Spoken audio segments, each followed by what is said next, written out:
qaar ka mid ah dadweynaha ku dhaqan magaalada Burco ee xarunta gobolka Togdheer ayaa ka hadlay warar maalmihii u dambeeyay sheegayay in dawladdu ay shirkada Jaaniba ku wareejinayso dekedda Berbera. Sidoo kale qaar ka mid ah dadweynaha reer Burco ayaa cadaalad darro baahsan ku tilmaamay shirkado gaar ah ay dawladdu ku wareejisay haamaha shidaalka Berbera, isla markaana shirkadihii hore qaarkood meesha ka saartay, taasoo ay cabasho xoogan ka muujiyeen. Mar ay saxaafaddu wax ka weydiisay qaar ka mid ah dadweynaha Burco fikirkani ku aadan arrintani ayaa waxay yidhaahdeen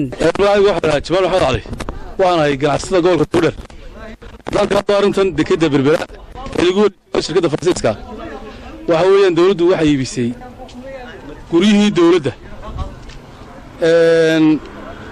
بوريه بيم كي بيسي هذا ويدنا الشيخ هذا ويدنا وحي كراعي واحد شيف عاقل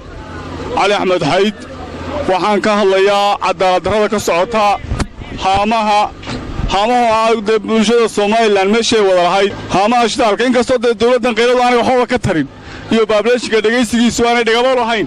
haddana waanu oranaynaa intii aanu nool lahayd wax hadalkayga waan oranaynaa marka waxaan leenahay cadaalad darrada ee kula kacaysa baableeshka Soomaaliland ee haamaha shidaalka dawladdu dhago uma laha laakiin waxaan leenahay dhagaha ha furto dhagaha oo tacadiga ay ku kayso inda deero group hakatana shabaan leenay magacaygu waa Raagab Baasha Cabdullaahi waxaan ka mid ahay dhalinyarada gobolka Togdheer waxaan ka doonayaa saaka ka hadlo haamihii Berbera ee dawladda waxaan maqlay in daba filqi ay ka soo baxday waxaan diidanahay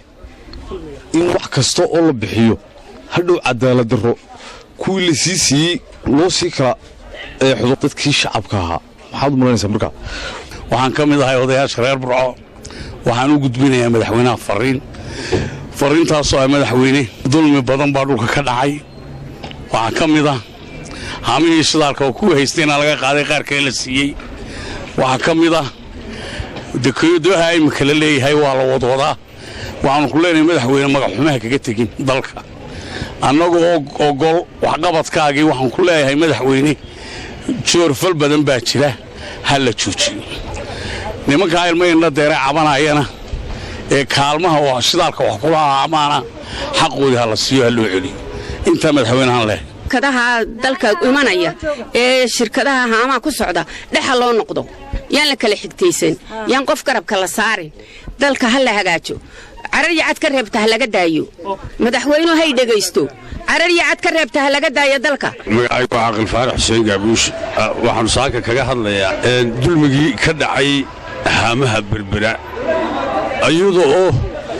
halkaas aan cadaalad loo eegin oo raggii ilsiyada ku lahaa laga faramaroojiyey rag kale oo koox wasiir ay wataana gacanta loo geliyay waa bila sharciga waxa weeyaan waa cadaaladdan geedna loogu soo gaban waa arrin fool xun waxaanu leenahay aanu mar saddexaad iyo mar afraad baa u sheegaynaa dawladda shirkadda ayadoo laga qaaday shirkadda cabdi cawad cali ilma indha deero ayadoo laga qaaday oo ay sharci ku lahaayeen ACI ku lahaayeen lagana faramaroojiyey waxaanu leenahay haddaanu nahay cuqaasha gobolka Togdheer iyo cid kasta oo arrintaa danaynaysa nimankaa waxa weeyaan arrintooda agoonta hal la eego waa niman dalka iyo dadkaba muwaadiniin oo wuxuu qabanaya waxa weeyaan ilaahay oo naxariistay waxaan aan xasuustaa cabdi cawad cali inuu nin saxir bararka la dagaalamaha inuu nin dadka wuxuu qaban jiray ahaa bismillaahir rahmaanir rahiim anoo aqoon-yahan Suldaan Cismaan Ismaaciil kala mid ah aqoon-yahaninta gobolka Togdheer ee muddada yar waxaanu halkan ka cambaaraynaynaa wareejinta dekedda uu ku wareejiyay shirkadda Faransiiska ee qodobka labaad waxaanu kaloo cambaaraynaynaa in laga qaado ninkii ganacsadaha ee gobolka Togdheer qura ay ku lahayd ganacsadayaasha reer Soomaaliland wixii uu xaq u lahaa haamaha shidaalka liisankana uu ahaa